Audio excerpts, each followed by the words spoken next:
এই কারণে আল্লাহ পাক বলে, বান্দা তোরে আমি বড় মোহাব্বত করে বানাইলাম, বড় যত্ন করে বানাইলাম।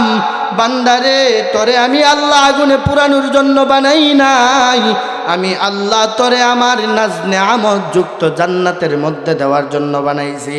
কিরে বান্দা তোর কি হয়ে গেল? আমি আল্লাহ ফজরে ডাক দেই, মুয়াজ্জিনের কণ্ঠে আসো না। জোহরে ডাক দেই, আসো না। আসরে ডাক দেই, আসো না। মাগরিবে ডাক দেই, আসো না। কিরে বান্দা কি হয়ে গেল?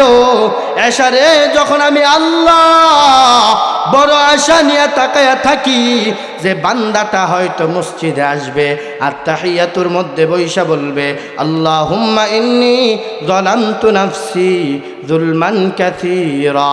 এ বান্দা আমি তো ভাবতাম এই তওবা করব, আর আমি আল্লাহ বড় আশায় থাকতাম আমার আদরের গোলাম যখন আমি আল্লাহরে এত মায়া দিয়া ডাক দিবে, আমি আল্লাহ আমার গোলামের সব গুনাহ মাফ কইরা তারে জান্নাতি বানায়া দিতাম। ডাক তো দিলেন না, মৃত্যু কখন আসবে কেউ তো জানে না। এই কারণেই তো কবি বলেন যে আমার মরণটা কখন হবে আমি নিজেও তো জানি না। এ মুসলমান, দূরদূরাফির সফরের মধ্যে থাকি, কখন আমার মালাকুল মউত আমার চলে আসবে আমিও তো জানি না। কত রাত চলে যায়, দিনের পর দিন চলে যায়, রাত চলে যায়, রাস্তায় রাস্তায় থাকি, কত নির্গম রাত পার করি। এই তো শোনা যায় কত মানুষ চলাফেরা অবস্থায় দুনিয়া থেকে বিদায় হয়ে যায়। কিছুদিন আগে, গত 2 দিন আগে আমাদের এক দাই ভাই গাইবান্ধার মধ্যে বয়ান করতেছে, কত সুন্দর জান্নাত জাহানে। আল্লাহ পাক বলে, রে দাই, মানুষরে তো বহুত বুঝাইলা, পরবর্তীতে তোমারে আর বোঝানোর সময় দেব না। হায় রে মুসলমান, কোরআনটা টেবিলের উপরে, সময় তো ফুরাইয়া গেছে। এই আল্লাহর বান্দা জানতো না তার মৃত্যু হয়ে যাবে। বয়ান করতে করতে জমিন থেকে সুন্দরভাবে বিদায় নিয়া এই আখিরি এই দুনিয়ার সফর শেষ করে কবরের দিকে রওনা হয়ে গেছে। এই কারণে রাসূল পাক সাল্লাল্লাহু আলাইহি সাল্লাম বুখারীর প্রথম হাদিসেই বলতেছেন, ইন্নামাল আমালু বিন্নিয়াত ওয়া ইন্নামা লিকুল্লি ইমরিইম মা নাওয়া ফামান কানাত হিজরাতুহু ইলাল্লাহি ওয়া রাসূলিহি ফাহিজরাতুহু ইলাল্লাহি ওয়া রাসূলিহি ওয়া মান কানাত হিজরাতুহু ইলা দুনিয়া ইউসিবুহা আও ইমরাআতি ইয়ানকিহুহা ফাহিজরাতুহু ইলা মা হাজারা ইলাইহি। আল্লাহর পয়গম্বর বলে, মুসলমান শুনো, তোমার যদি দুনিয়ার মধ্যে দুনিয়া লাভের কোনো উদ্দেশ্য থাকে, যদি তুমি নিয়ত করো যে আমি দুনিয়া টুকাবো, দুনিয়া তোমার সাথে সাক্ষাৎ করবে, আর যদি তোমার চিন্তা থাকে না আমি দুনিয়ার জন্য কোনো নিয়ত করলাম না, আমি নিয়ত করলাম আল্লাহ এবং আল্লাহর রসুলকে পাওয়ার জন্য, আল্লাহর পয়গম্বর বলে যে এই ব্যক্তিটা আল্লাহ এবং আল্লাহর রসুলকে পাওয়ার জন্য হিজরত করবে, নিয়ত করবে, ওই ব্যক্তিটা অবশ্যই অবশ্যই আল্লাহ এবং তার রসুলকেই পেয়ে যাবে। সুবহানাল্লাহ। এই কারণে মুসলমান, আমি কেন এই কথাটা বললাম, মানুষ নাইজ গানের মধ্যে ব্যাপক পরিমাণে যায়, মানুষ গুনাহের কাজের মধ্যে দলবদ্ধভাবে একে অপরকে ডেকে যায়, কিন্তু যত দুনিয়াবি আখিরাতমুখী যত কাজ আছে কেউ কিন্তু আখিরাতমুখী কাজের মধ্যে ডাকে না।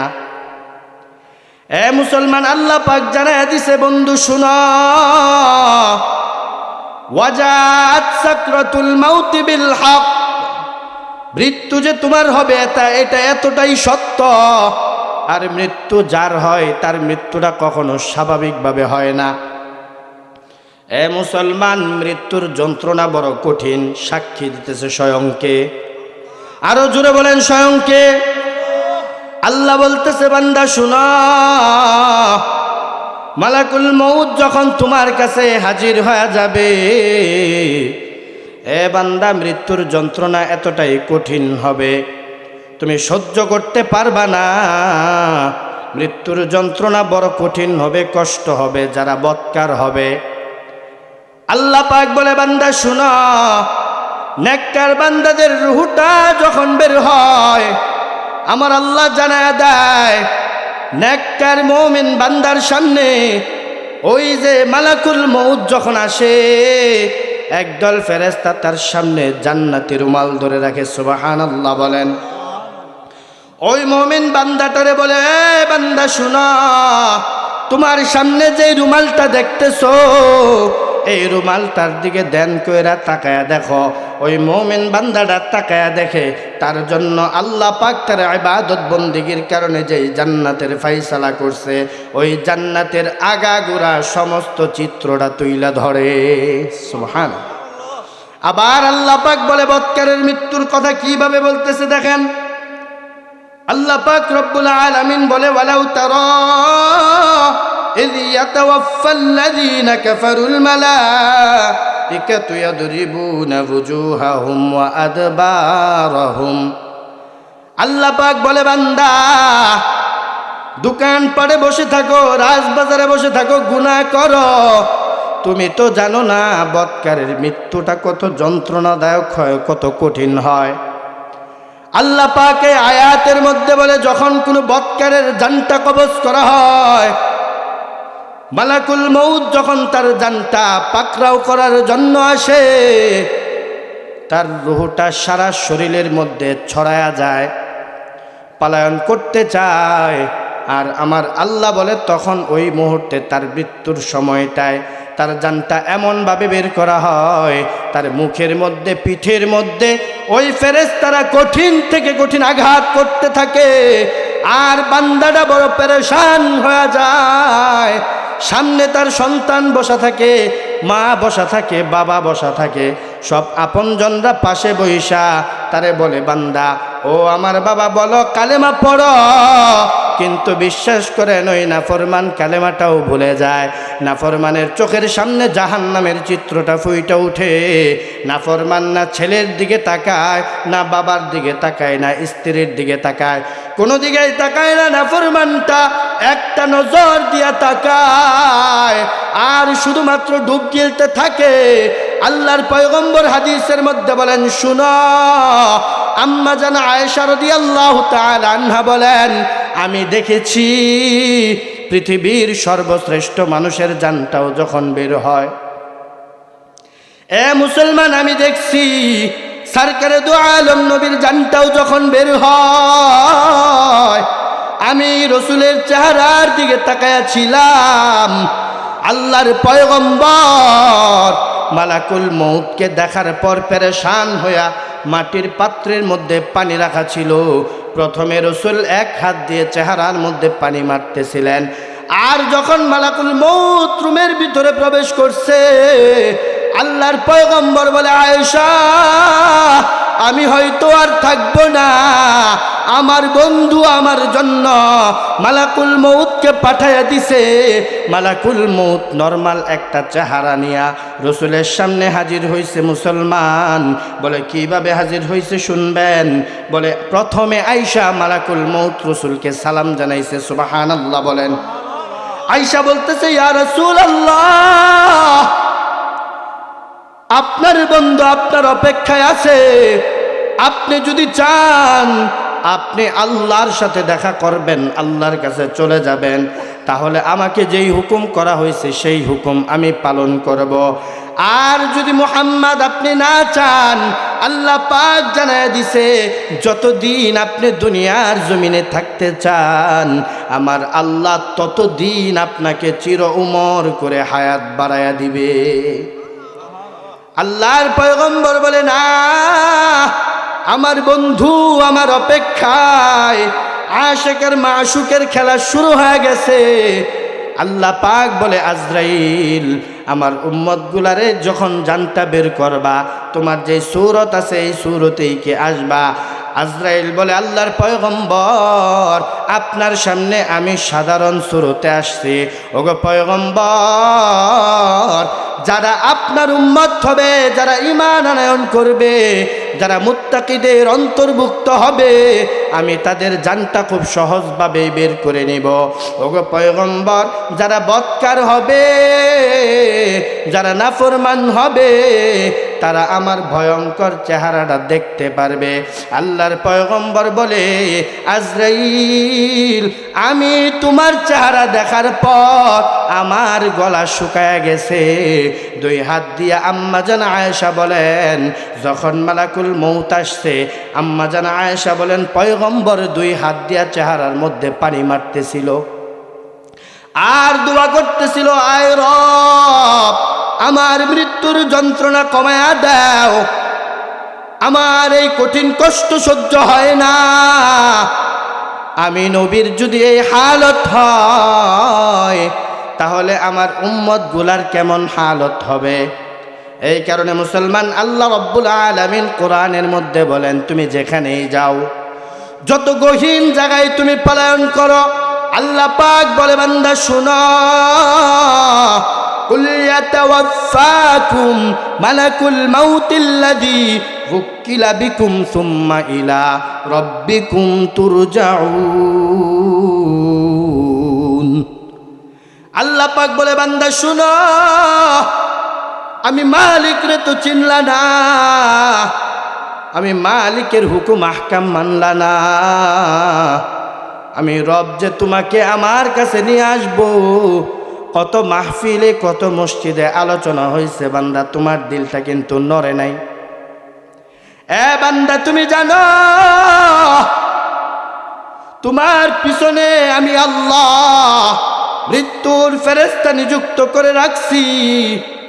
তারা যখন আমি রবের হুকুমটা পাবে, বান্দা তুমি যেখানেই থাকো না কেন, যেভাবেই থাকো না কেন, আমি আল্লাহর হুকুমটা পাওয়া মাত্র তোমাকে গ্রেফতার করে ফেলবে। এ বান্দা, না সামনে যাইতে পারবা, না পিছনে যাইতে পারবা, না ডাইনে যাইতে পারবা, না বামে যাইতে পারবা। তুমি যে মূর্তি ছিলা, মালাকুল মউত যখন তোমারে গ্রেফতার করবে, যদি জান্নাতি হও তাহলে তোমার রূহটা বড় সুন্দরভাবে বের করা হবে। আর যদি বান্দা জাহান্নামী হও, মৃত্যু নামক কাঁটাটা তোমার শরীরের মধ্যে ঢুকাইয়া দিবে, শরীরের প্রত্যেকটা পশমের গুড়ায় গুড়ায় পলায়ন করবে, আর মালাকুল মউত তোমার রূহটা টাইনা টাইনা আস্তে আস্তে বের করবে।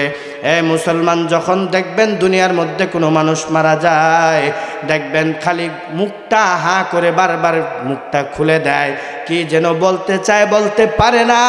গলার মধ্যে আইসা যখন মালাকুল মউতের ওই গ্রেপ্তারি পরোয়ানা আপনার রুহটা যখন বৃদ্ধাঙ্গুলি থেকে টিপে টিপে বের করা হয়, আস্তে আস্তে করে যখন বের করে, আপনার রুহটা যখন বের হতে চায় না, আল্লাহ পাক বলে ওই সময় ফেরেশতারা রাগান্বিত হয়ে এতটা ভয়ঙ্কর চেহারা ধারণ করে, আপনার মুখের মধ্যে আঘাত করতে থাকে, পিঠের মধ্যে আঘাত করতে থাকে, যেন রুহুটা তাড়াতাড়ি করে বের হয়। কিন্তু মুসলমান, তাড়াতাড়ি কিন্তু রুহুটা বের হয় না। রুহুটা আস্তে আস্তে করে আসে, বুক পর্যন্ত আসে। দেখবেন মানুষের মৃত্যুর আগে যখন বুকের মধ্যে বলে আমার বুক ব্যথা করে, আপনজনরা বুকের মধ্যে মালিশ করে লাভ হয় না। ও মুসলমান, বুকটার যখন ক্রস করে ফেলে গলার মধ্যে আটকায়া যায়, দেখবেন মানুষের দৃষ্টিটা আরশের দিকে চলে যায়। কোনো বান্দা তো বুঝতে চায় না, যেই মানুষটা মারা যায় ওই মানুষটা কেন আরশের দিকে তাকায়। আমার আল্লাহ বলে, বান্দা শুনো, তোমার রুহটা যখন বের করা হয়, তোমার প্রাণ পাখিটা বের হয়ে যখন আরশের দিকে উড়াল দেয়, ওই পাখিটার দিকে তোমার দুইটা চোখ তাকায়া থাকে, কতভাবে ডাকে, হায় হায় রে আমার রুহটা যায়, কিন্তু কোনো আপনজন রে বলতে পারে না।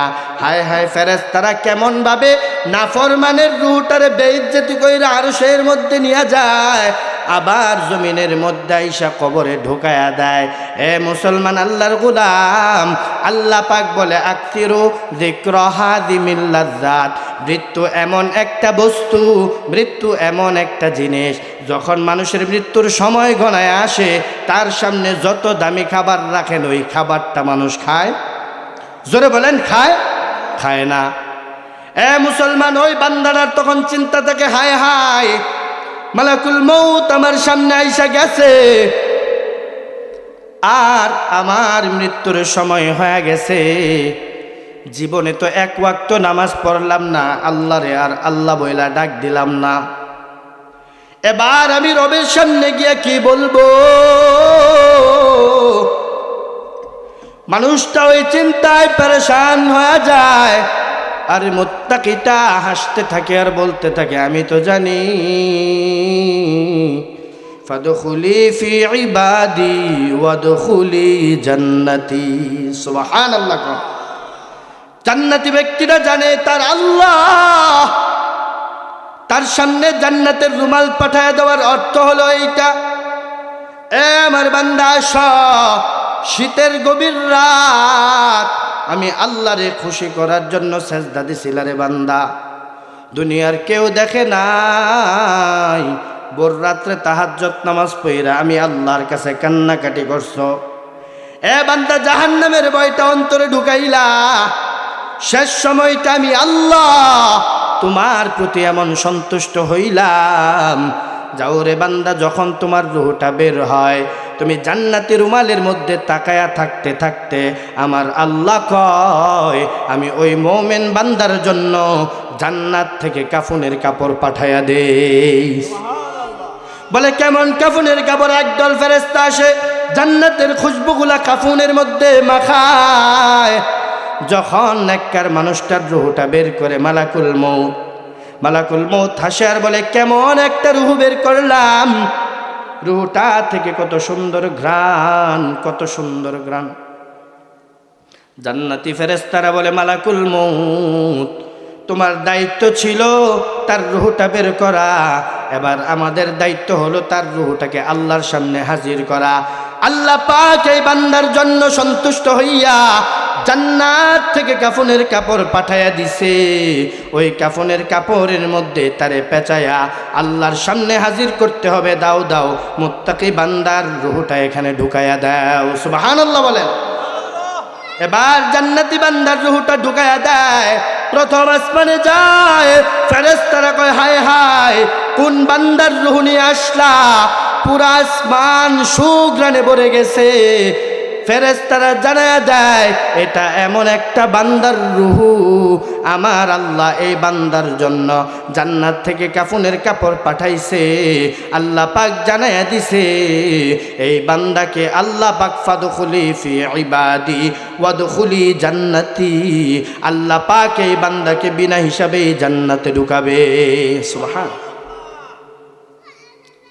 এবার আল্লাহ পাক বলে, আর বদকারদের রূহটা একটা দুর্গন্ধযুক্ত বস্তার মধ্যে ঢুকানো হয়। আসমানে যায়, ফেরেশতারা নাকের মধ্যে ধরে রাখে, ওর ঘ্রাণ ফেরেশতারা নেয় না। আর বলে, এই নাফরমানের রূহটা কেন আনলা? আল্লাহ পর্যন্ত নাফরমানের রূহটা যায় না, আরশ আজিম থেকেই তার রূহটা ঘুরাইয়া দেওয়া হয়। আবার কবরের মধ্যে আইসা তার রূহটা তার বুকের ভিতরে প্রবেশ করে। বুকের ভিতরে প্রবেশ করার পর তার প্রথম প্রশ্ন শুরু হয়ে যায়, এ গোলাম, মাটির মানুষ তো মাটির ভিতরে আসলি, তো বলো আমার রব্বুকা, তোমার রবকে? ওই নাফরমান বলে, আমার রবকে আমি জানি না, আমি তো তারে চিনিও না। ফেরেশতারা রাগান্বিত হইতে থাকে, বলে নবীজির ছবি দেখায়া, ওয়ামান নবিয়ুকা, তোমার নবীকে? এই ব্যক্তিটারে কি চিনো তোমার নবীকে? বলে, না রে বান্দা, না ফেরেশতা, আমি তাও জানি না, আমার নবীকে আমি চিনি না। নাউজুবিল্লাহ বলেন। তোমার দিন কি? বলে, আমার দিন সম্পর্কে জানি না। ফেরেশতারা রাগান্বিত হইয়া চলে যায় আর বলে, আযাবের ফেরেশতা তোমরা কই? তারে চাপ দেওয়া শুরু করো, তারে তোমার সর্বোচ্চ শক্তি দিয়ে চাপ দাও। চাপের কারণে এই পাঁজরের হাড়গুলা ওই পাঁজরের মধ্যে চলে যায়। একজন বড় বিজ্ঞানী আমেরিকার মতো জায়গার মধ্যে বসে গবেষণা করেন, মাটি নিয়ে যার গবেষণা। ওই আল্লাহর বান্দা মাটি নিয়ে গবেষণা করেন, এবার খনন করেন। মুসলমান বুঝবেন জাহান্নাম কি উপরে নাকি নিচে? সময় সংক্ষিপ্ত, খুব অল্প সময়ে বুঝবেন। ওই বিজ্ঞান বলতেছে, যখন আমি মাটি খননের কাজ শুরু করি, অনেক গভীরের মধ্যে যখন চলে গেছে, আমি একটা হেডফোন দিয়ে দিলাম, মাটির গভীরে কিসের আওয়াজ হয় শোনার জন্য। ওই বিজ্ঞান বলতেছে, আপনারা নেটের মধ্যে সার্চ দিলে দেখতে পারবেন। ওই বিজ্ঞান বলে যখন মাটির গভীরে চলে গেছে, এবার শুধু শুনলাম এক ধরনের আওয়াজ আসে, আওয়াজ। ওই বিজ্ঞানটা বলতেছে ওই আওয়াজটা যখন আমি শুনলাম, আমি নীরবে নির্ঘুমে রাত্রিবেলা কানের মধ্যে হেডফোন লাগায় আওয়াজটা একা একা শুনলাম। শুনতে পেলাম মাটির নিচ থেকে কারা যেন চিৎকার দিয়া দিয়া বলতেছে, বাঁচাও বাঁচাও। আমার সারা শরীরের মধ্যে আগুন, মানুষের কান্নার আওয়াজ। ওই বিজ্ঞান বলে, না রে বান্দা না, আমি এত বড় বিজ্ঞান, আমি এতবার গভীর মনোযোগ দিলাম, শুধু আমার কানের মধ্যে আওয়াজ আসতেছে, কান্নার আওয়াজ। কে যেন ডাক দিয়া বলে, আমার গায়ের মধ্যে আগুন ধরে গেছে, নিবাও। নিবানোর কেউ নাই। ওই বিজ্ঞান বলে, আমি গবেষণা কইরা দেখলাম, আর একটু গভীরে যখন আমি আমার পাইপগুলা দিলাম, তাকায়া দেখলাম আমার হেডফোন সহ পাইপগুলা পুড়ে গেছে। নাউজুবিল্লাহ বলেন। বিজ্ঞান বলে, নিঃসন্দেহে জমিনের নিচে জাহান্নাম। বলে, যদি জাহান্নাম না থাকে এ মুসলমান, ওই যে আগ্নেয়গিরি শুরু হয়ে গেছে, বিজ্ঞান বলতেছে আরো 4টা আগ্নেয়গিরি ব্লাস্ট হয়ে যাবে। যদি 4টা আগ্নেয়গিরি ব্লাস্ট হয়, পূর্ব পাকিস্তান, উত্তর পাকিস্তান, পশ্চিম পাকিস্তান, ভারত, এই কলকাতা, ত্রিপুরা, এগুলার উপর দিয়ে বয়ে যাবে, ধুমায় অন্ধকার হয়ে যাবে। মুসলমান, আগ্নেয়গিরি কেমন? মাটির নিচ থেকে জমিন ফেটে দাউ দাউ করে আগুন বের হয়। ওই আগুনের মধ্যে যদি কাউরে ছাড়া যায়, ওই মানুষটা তো নাই হয়ে যাবে। আর আমার আল্লাহ বলে, বান্দা শুনো, ওই জাহান্নামটা কিছু না, ওই আগুনটা তোমার জন্য কিছু না রে বান্দা। আমি আল্লাহ যখন রাগান্বিত হইয়া তোমারে জাহান্নামের মধ্যে ফেলবো, ওই জাহান্নামের কাছে যাওয়ার আগেই তোমার গায়ে আগুন ধরে যাবে। এই কারণে আল্লাহ পাক বলে, বান্দা তোরে আমি বড় মোহাব্বত কইরা বানাইলাম, বড় যত্ন কইরা বানাইলাম। বান্দারে, তোরে আমি আল্লাহ আগুনে পুরানোর জন্য বানাই নাই, আমি আল্লাহ তোরে আমার নাজ নেয়ামত যুক্ত জান্নাতের মধ্যে দেওয়ার জন্য বানাইছি। কিরে বান্দা, তোর কি হয়ে গেল?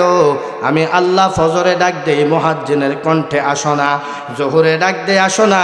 আসরে ডাক দেই, আসো না। মাগরিবে ডাক দেই, আসো না। কিরে বান্দা, কি হয়ে গেল? এশারে যখন আমি আল্লাহ বড় আশা নিয়ে তাকায়া থাকি যে বান্দাটা হয়তো মসজিদে আসবে, আর তাহিয়াতুর মধ্যে বৈশা বলবে, আল্লাহুম্মা ইন্নী যালামতু নাফসি যুলমান কাসীরা। এ বান্দা, আমি তো ভাবতাম এই তওবা করব, আর আমি আল্লাহ বড় আশায় থাকতাম আমার আদরের গোলাম যখন আমি আল্লাহরে এত মায়া দিয়া ডাক দিবে, আমি আল্লাহ আমার গোলামের সব গুনাহ মাফ কইরা তারে জান্নাতি বানায়া দিতাম। ডাক তো দিলেন না। মৃত্যু কখন আসবে কেউ তো জানে না। এই কারণেই তো কবি বলেন যে আমার মরণটা কখন হবে আমি নিজেও তো জানি না।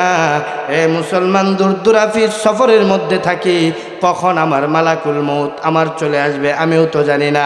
কত রাত চলে যায়, দিনের পর দিন চলে যায়, রাত চলে যায়, রাস্তায় রাস্তায় থাকি, কত নির্গম রাত পার করি।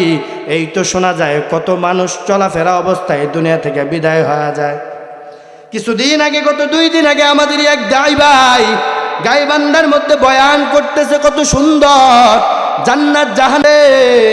আল্লাহ পাক বলে, রে দাই, মানুষ রে তো বহুত বুঝাইলা, পরবর্তীতে তোমারে আর বোঝানোর সময় দেব না। হায় রে মুসলমান, কোরআনটা টেবিলের উপরে, সময় তো ফুরাইয়া গেছে। এই আল্লাহর বান্দা জানতো না তার মৃত্যু হয়ে যাবে। বয়ান করতে করতে জমিন থেকে সুন্দরভাবে বিদায় নিয়া এই আখিরি এই দুনিয়ার সফর শেষ করে কবরের দিকে রওনা হয়ে গেছে। এই কারণেই তো কবি বলেন, আমি নিজেও জানি না আমার মৃত্যু কখন হবে। কবি তার ভাষায় বলেন, আমার মরণ আসিবে কখন কেউ তো জানে না। কেউ জানে? বলেন, আপনার মরণ কখন আসবে আপনিও জানেন না, আমার মরণ কখন আসবে আমিও জানি না।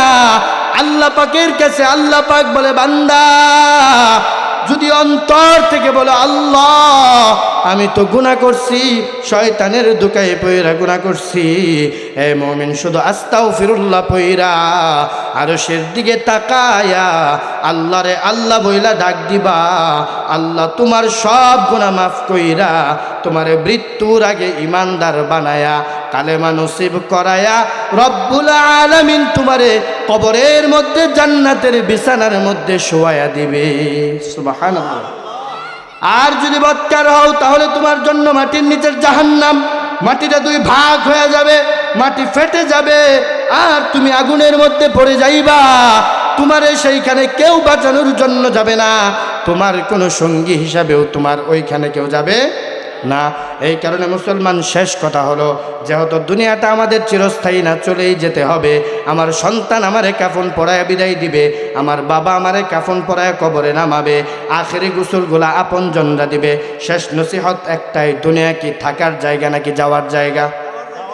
যেহেতু যাওয়ার জায়গা, আজকের পর থেকে ওয়াদা করে নেবেন এই মাহফিল থেকে, আমি আমার একটা সন্তানকে আলেম বানাবো, আমি নিজে 5 ওয়াক্ত নামাজ পড়ব, আল্লাহর সাথে সম্পর্ক করব। ও মুসলমান, শুধু একটা সন্তানকে আলেম বানায়েন, 1 নাম্বার। 2 নাম্বার, নিজে নামাজি হবেন, নিজের স্ত্রীকে নামাজি বানাবেন। 3 নাম্বার, আল্লাহর কাছে সব সময় দোয়ার মধ্যে বলবেন, আল্লাহ আমার গুনাহ মাফ করে দাও, আমারে জান্নাতি বানাও, জাহান্নাম থেকে নাম কাইটা দাও। আল্লাহ পাক বলে, বান্দা যেই আশা নিয়ে দোয়া করবা, আমি আল্লাহ তোমার সেই আশার উপরে তোমার দোয়া কবুল কইরা তোমারে আমি আল্লাহ মাফ করে দিব। এই কারণে মুসলমান এই 3টা কথা মানতে পারবেন তো ইনশাআল্লাহ?